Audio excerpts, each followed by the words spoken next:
Thank you, Chair. So we're here looking at the government's cozy relationship with McKinsey, and thank you again to the Auditor General for your excellent work exposing significant problems, $200 million in contracts that have gone to McKinsey under this government, most of which in some way or another did not adhere to the rules.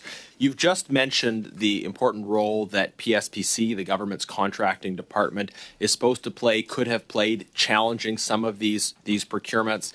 In that light, I think it's interesting to note that the Director of Policy to the Minister of Public Services and Procurement, Mr. Boyan Gerasimov, he had this critical role of Director of Policy in the Minister of Public Services and Procurement's office during the critical period of the pandemic from March 2020 until December 2021. He is McKinsey alum. He served with McKinsey for more than 5 years as an engagement manager, went from working with McKinsey into this Liberal government in an important senior staff role. His Insider. LinkedIn specifically cites work he did in relation to major defense equipment procurements. So you have former McKinsey in this critical role in government procurement in the Minister of Procurement's office under then Minister Anita Anand, a former McKinsey employee, and you've highlighted that the government's contracting department that he was working for could have provided a greater challenge function, and they didn't. And we've also seen how the Defense Department in particular had a very close, extensive relationship with McKinsey. So this is quite concerning to me, and it underlines the close relationships that exist between McKinsey and this Liberal government.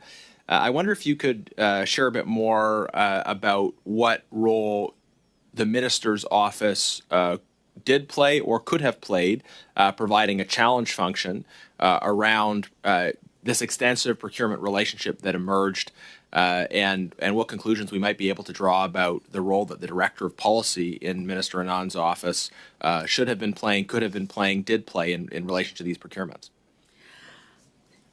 So typically, I would not expect ministers to be involved at all in procurement decisions that are made by departments. And when we looked at these 97 contracts, we did not see ministerial involvement except for one where it was required by the rules. I would expect that PSPC would do a better challenge function in some of these contracts. In other areas, we saw that they did do a good challenge function. I think ultimately it boils down to making sure that everyone who's involved in the procurement process understands the rules and applies them in a way to ensure fairness, transparency, and good value for money for Canadians. So the function of the Minister's office is to set a policy framework, and the Director of Policy plays a key role in that. You're saying you wouldn't want to see them involved in kind of micro procurement decisions, but I guess for them to have a function at all, presumably it's to set that policy framework in which says how sharply they're going to exercise that challenge function or not.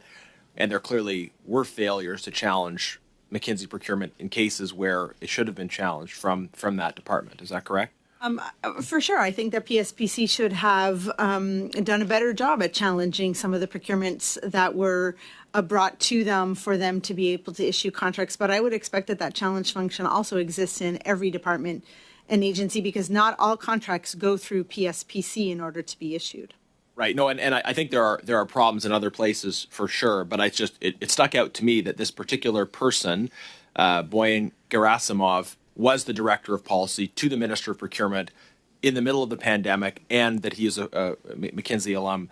Madam Auditor, just in the time I have left, I note in your report 45% of the contracts examined lacked sufficient documentation to justify the need for a contract.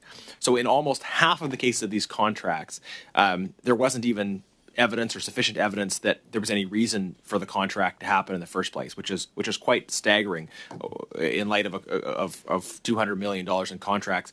Anything more you can share about that 45% figure and what it reveals? Well, for me, it reveals that at the start, everyone should be taking a step back before they enter into a procurement process. You need to figure out if you are trying to fill a skills gap that doesn't exist in the public service, whether you need additional resources, or if you're just trying to get, plurality of thought and trying to get something outside the public service to compare to. Once you've justified that, then you make an estimate for what you think you're willing to spend for that. Those are all requirements that are in the procurement policies that exist now, and then go out and get a contract. I would expect that the default would be competitive unless there's a justification for non-competitive. Thank you very much. Mr. Bates, please.